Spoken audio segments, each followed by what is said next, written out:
Wednesday, and I have an important question for you, as always on Wednesday. What are you reading? Not you, Wednesday. What are you reading? You who are watching this, let me know because I'm nosy. Let's start a conversation in the comments. What am I reading?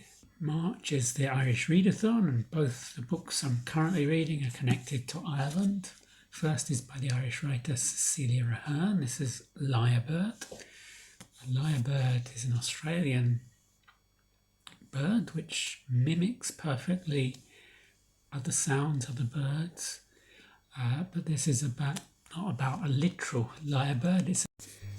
This is about a woman in southwest Ireland who lived a secluded existence alone for many years when she's found by a documentary crew who are fascinated by her and her ability to mimic sounds, mimic birds, mimic people, mimic the creaking door.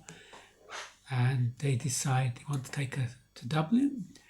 But in Dublin, will she be in a gilded cage, or will she be allowed to be free and spread her wings?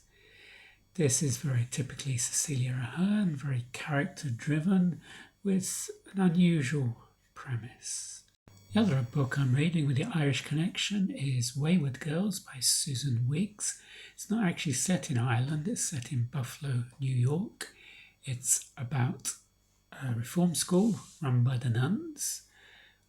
Like the Magdalene laundries in Ireland itself, these are a spread of laundries around America run by the Irish church and the Irish nuns, and they're seen as like reform schools.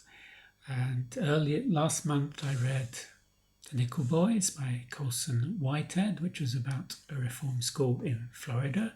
This is quite similar in some ways, but here it's about girls, and they're put in this school because they're difficult, this reform place.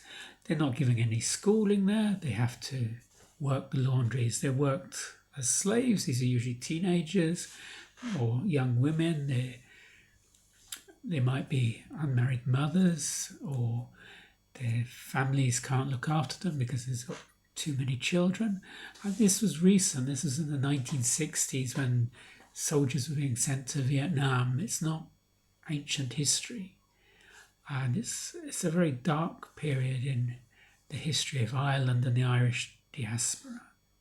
So that's what I'm reading. 2 books connected to Ireland. One quite lyrical, almost magical Ireland, and the other is a darker spell in the history of the Ireland and the Irish diaspora. Let me know in the comments what you're reading, and I'll see you on the next video.